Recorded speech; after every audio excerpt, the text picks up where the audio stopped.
Hey, it's Matt Roush. Hi, matey. Yeah, yes, and Mike Brennan, and we have Captain Terry Bean with us today. He just came in from overseas to do this video podcast. No, we And didn't. boy, are his arms tired. That's We right. kid him Okay. because he lives on a lake somewhere in the Metro Detroit area. It's because I see his Facebook stuff all the time. So, but anyway, his big event is coming up on Wednesday, TEDx Detroit, and I'll let you fill in the details, Terry. Oh man, we're doing something totally different this year, guys. We've been rolling the dice on this thing for a dozen years. This is number 12, if you can believe that. But this time, it's two things are big time different. One, you can enjoy it from the comfort of your own whatever car or home, office, doctor's office, dental chair. We don't really care. And two, and then probably more important, it's free, not $1. Thank you to our friends at United Shore, now UWM or soon to be UWM. It's always fun. I don't know if you guys work with enough businesses and brands that are doing sponsorship. Sponsor a big event and then do a name change like right then. Like, woohoo! It's awesome. All right, so let's start off with where do people dial in to get connected? What's the web address? Well, starters, let's go to TEDXDetroit.com. So TEDXDetroit.com gets you the place where you would go register for your free seat. And then what we're ending up doing is we're going to be using a platform from Ann Arbor-based Connect Space. So our friends Len and the rest of the team out there in Ann Arbor put together a really cool virtual networking platform, a place where you can watch videos, and a place where all the action is going to take place. Now, is there any? Oh, sorry. Is there any interactivity? Can people reach out to the speakers or anyone and ask them questions, things like that? Some of the speakers have agreed to do a Q&A. So I'm not exactly sure. My goal is to pull it off this way. If you're in session 1 as a speaker or session 2 as a speaker, people can write and do their little chat questions. Then we're going to gather the questions. We're going to send those to the speakers and allow them to answer. If everything goes as smoothly as planned, which, let's be honest, who knows if that's going to happen. Yeah. But if it does, Wednesday evening before set 3, we're going to try and do a little live Q&A through Facebook with the speakers that are getting asked the questions. It's going to be crazy. It's going to be fun. And it's going to be a whole different ball game that, like, I'm already tired thinking about it, guys. Like I said, 12 years in, this is the first time I've ever really been, this is exhausting, but we're remaking the whole thing as we go. What else can you do? Yeah. Right, exactly. Well, let's talk about the history of this a little bit. I know I love, now that I work at Lawrence Tech, I love pointing out to people that the very first one in 2009, I think, was at Lawrence Tech. And I know there couldn't have been more than 300 people there because that's our biggest auditorium, is 300 people. Exactly. But my how you've grown. I mean, what kind of crowds were you getting for this thing the last couple of years? We tickled 4,000 people the last 2 years when we were at the Masonic Temple. So it's been more than a 10x growth. It's been an amazing labor of love. The first time we did it, there were 4 of us that were putting it on. And for those that got there early, they'd remember Charlie Wahlberg running in. And Charlie doesn't run often, man. But he was running in carrying the box of name badges. That's how that one went. And quite frankly, we're every bit as organized and as on top of it today as we were day one. Yes, I know. It does have a very fun. It does have a very fun aspect of, hey, my uncle's got a barn, kids. Let's put on a show. That kind of atmosphere to it. But that's also part of the magic of it. I mean, you go to something like this and you learn things you had no idea you were going to learn. I never knew Randall Charlton, who was a pharmaceutical executive in the Detroit area, went broke running a restaurant in Australia or something like that earlier in his career. I mean, it's amazing the stuff that comes up at these. So. It is. It's pretty crazy. It is. It's almost like you're going to get on the TED stage and you get handed a spoonful of truth serum before you go out there and start talking. It's pretty funny. Yep. So who are some of the speakers you want to highlight that, and I imagine they're coming in from around the country, as it were, right? A lot of times they come in from around the country, because the rule for being on a TEDx Detroit stage is you either need to be from the Detroit area or have ties to it, meaning you worked here for an extended period of time or you went to school here. So we've always had that as a rule. This year, though, they don't even have to come in. So I'm super excited. I've been trying to get Al Jean, who's the executive producer, longtime writer and showrunner of The Simpsons. He's speaking this year, man. So I'm a huge Simpsons fan. I'm even wearing yellow to talk about Al Jean. So I'm thrilled about that. We've got some new folks. LZ Granderson's coming. That's going to be really exciting.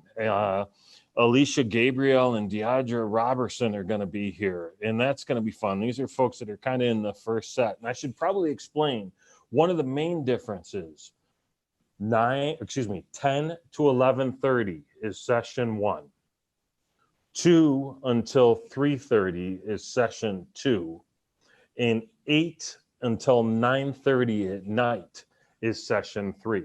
So instead of it being a 9 a.m. to 6 p.m. kind of thing, we're doing these breakouts over 3 different sessions, I think, so people can stretch their legs.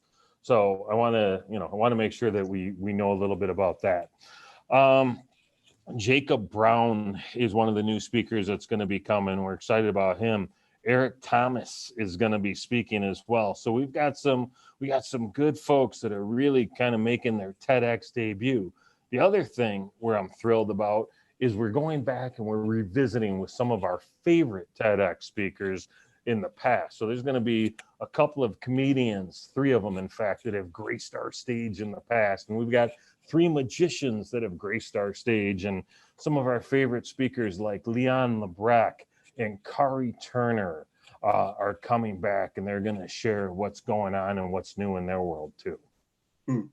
Can you tell us a little bit about what the theme of the presentation is? I mean, is it timely stuff like having to do with, pandemics and a racial reckoning in this country? Any of that kind of stuff? Those the light stuff, So that and the election. Those seem to be the 3 big topics in the country right now. The light and the fun. I will tell you, I've only actually witnessed a few of the talks, and so I would never try and give it away.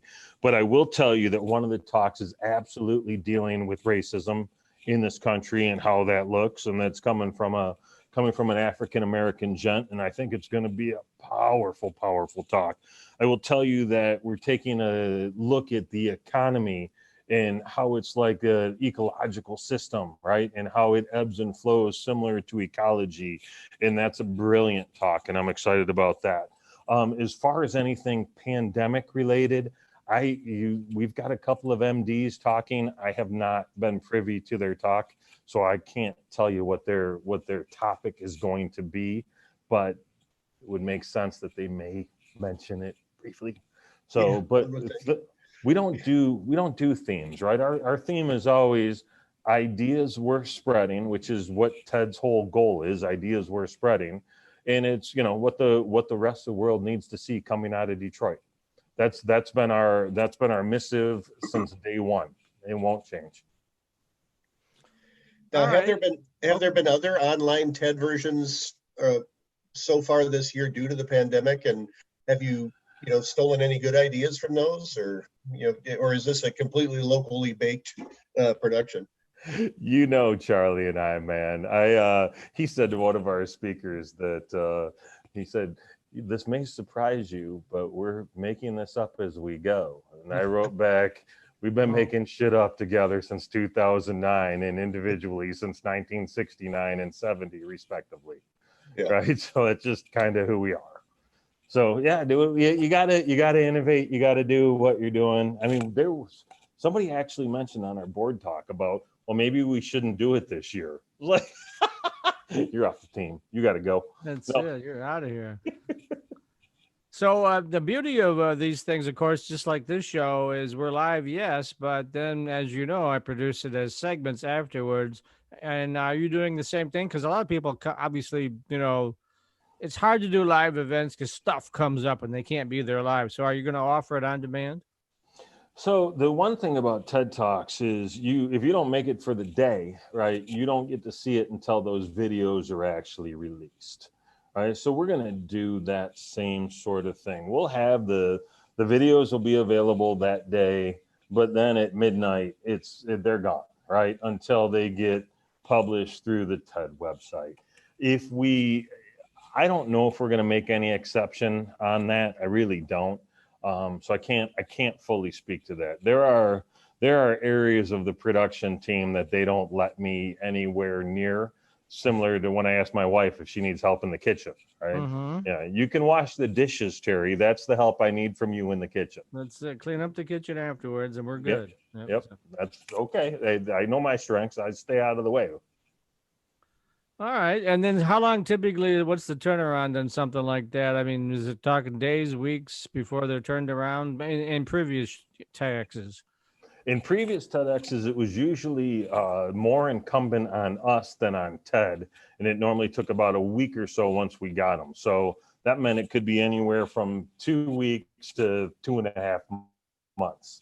This year, I have a sneaking suspicion it'll be quicker and they'll be out probably sometime before October ends would be my best. Please do not hold me to that.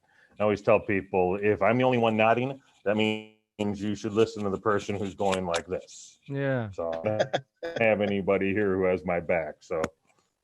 All right. Let's give them that address one more time, just so that I'll try to produce. I'll get Dave to send me the full length version of the show is maybe today, and then I'll try to produce yours first because I know we're under a time deadline, so I can get it out for you. So, but sure. That's that's what Dave's here for. I'm just here to wait around, to help Terry. That's what I'm here for. That's good. Well, I knew that was a reason. So anyway, it's about time we've come to an understanding in our relationship, Mr. Phillips. Hey, thank you for that. It's just going back to my TEDxDetroit talk, man. Trying to make things suck less. That's our goal. Yeah, maybe you could even talk and get them on his show tonight. So I'll let you do that. So that's it. That's virtual too. Yeah. So the address is very cleverly hidden. TEDXDetroit.com. So we can find that. We can remember that. Even somehow we will suss that out. Right. Exactly. Yeah. No doubt. You can always search for it if you can't remember it. Right. All right. Well, cool. So of all the speakers that are speaking, I know you're talking about the guy from The Simpsons. Is that the one you're hoping that really comes through the most of all the speakers, or are there others too? You know what, in all sincerity, there's a gentleman named Kari Turner who I mentioned. I hope that his talk gets the most play.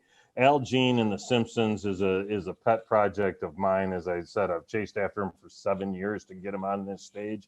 And I've seen that talk. It is not going to be the most remembered TED talk. It's fun and it's fascinating, but Al's a joke writer, which is very different than a joke teller.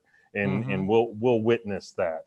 But Kari's talk is one that I think is going to have a lot of meaning and could have a lot of really good impact on who we are as a society. And I hope it gets heard properly. Traditional four-year students love Lawrence Technological University's thriving campus life. But LTU has always met non-traditional students' needs too.